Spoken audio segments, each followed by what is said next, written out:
ગુજરાતની રાજનીતિ સાથે બનાસકાંઠાની બેઠક એ પણ હાઈ વોલ્ટેજ બેઠક તરીકે દિવસે ને દિવસે પ્રસરી રહી છે। તેમાં બંને બહેનો પોતપોતાના વાત લઈ અને છેક મતદારો સુધી હર ઘર અને હર જન સુધી પહોંચવાનો પ્રયાસ કરી રહ્યા છે।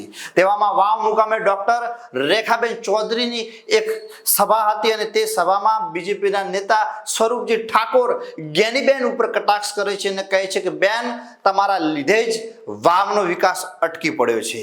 શું કહ્યું વિશેષમાં સ્વરૂપજી ઠાકોર, સાંભળી આ વિડીયોમાં। કટ કરો ત્રીજી સ્ક્રિપ્ટ। થયું કે બે સમાજના હારે છે અને અપક્ષ જીતે છે એની અફવામાં આવી અને આપણો વિકાસ અટકી ગયો। તમે અગાઉ મામેરો બેનનું ભર્યું હતું, બીજી વાર ભરવાની જરૂર નથી। ભાઈને ટેકો આપવાનો હતો પણ ક્યાંક અફવાના કારણે તમે આપી શક્યા નથી। પણ હવે ભૂલ ના કરતા, આવનારા સમયમાં જો આપણે ભૂલ કરીશું તો આપણો વિકાસ અટકી જશે અને તમામ સમાજો અત્યારે વિકાસથી આગળ છે। નાની નાની સમાજો પણ વિકાસમાં ખૂબ જોર માર્યું છે, પણ આપણે હજુ ત્યાં જ।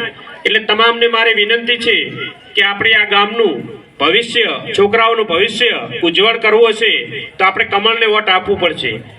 આવનારી 7 તારીખે આપણે બધા રેખાબેનને અહીં બેન, આ બધા ઠાકોર સમાજ જ છે અહીં, એટલે ઠાકોર સમાજે પણ તમને માને છે અને તમને 7 તારીખે કમળના નિશાન ઉપર વોટ 100% આપશે।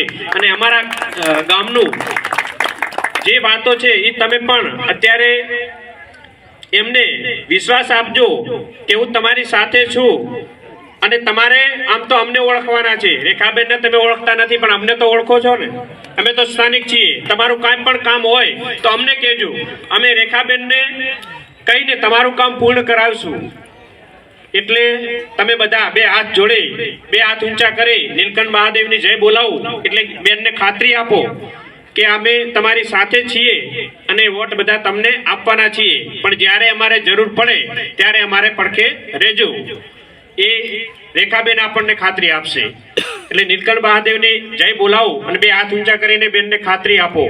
બોલો નીલકંઠ મહાદેવ કી બેન, બધાએ ખાતરી આપી છે। તમે પણ અમારા સમાજ સામુ જોઈ અને જે પણ વિકાસના કામો હોય એ કામો કરી આપજો, એ ખાતરી તમે પણ આપજો। અસ્તુ, ભારત માતા કી જય।